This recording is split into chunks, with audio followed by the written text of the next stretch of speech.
বাংলাদেশ কারিগরি ও বৃত্তিমূলক শিক্ষা বর্তমান পরিস্থিতি ও সংস্কার চিন্তা নিয়ে ধানমন্ডি সিপিডি কার্যালয়ে এসডিজি বাস্তবায়নের নাগরিক প্ল্যাটফর্ম বাংলাদেশের মিডিয়া ব্রিফিং চলছে।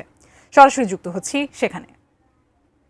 যে আর্থসামাজিক এবং রাজনৈতিক বাস্তবতায় আমরা বিরাজ করি, সেখানে এই খাতটি আবারও আমি বলছি পক্ষপাতদুষ্টতা, বৈষম্য, অবহেলা শিকার হিসেবে রয়ে গেছে। আমাদের সমাজে যে বৈষম্য এবং অবহেলা আছে তার প্রকাশ আমরা শ্বেতপত্র প্রণয়ন কমিটি উত্তর পরিস্থিতিতেও ঠিক একই রকমভাবে অব্যাহত থাকা লক্ষ্য করছি।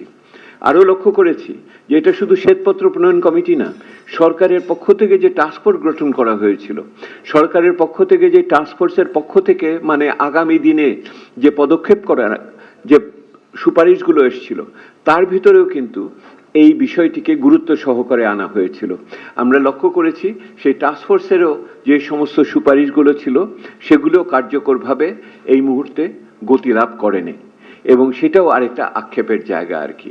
সেহেতু আমরা যেটা বলছি, সরকারি বর্তমান যুব উত্থান উত্তর সরকার যেই পদক্ষেপগুলো, যেই নিজেদের তৈরি নীতিমালারও কার্যকর করার ক্ষেত্রে কোনো ধরনের উদ্যম উচ্ছ্বাস প্রদর্শন করছেন না, সেটা আরো বেশি আমাদের মনোপীড়ার কারণ হয়ে দাঁড়িয়েছে।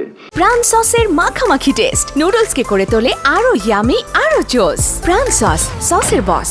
এবং এইরকম একটি বিস্ফোরণ মুখ পরিস্থিতি যেখানে আমাদের ছাত্রদের মধ্যে আছে, তখনও যে আমরা যে গুরুত্ব নিয়ে এটাতে একটা প্রতিক্রিয়া দেখাবো, পদক্ষেপ নিব, সংস্কারের জন্য, আমূল সংস্কারের জন্য, আধুনিকায়নের জন্য যে পদক্ষেপ নিব, সেটাও কিন্তু আমরা সেইভাবে লক্ষ্য করছি না। এখন বিষয় উঠবে, আমি খুব সংক্ষেপে আপনাদের বলি, খুব বড় ভেবে বলার দরকার নাই। আপনারা আমাদের কতগুলি দলিল আপনাদের হাতে আমি দিয়েছি।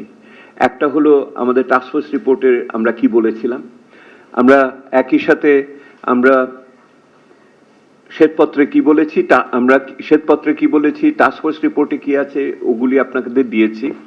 আমাদের যে এর আগে সিপিডিতে আমরা যে গবেষণা করেছি সেই গবেষণার ফলাফলও আপনাদের হাতে আছে।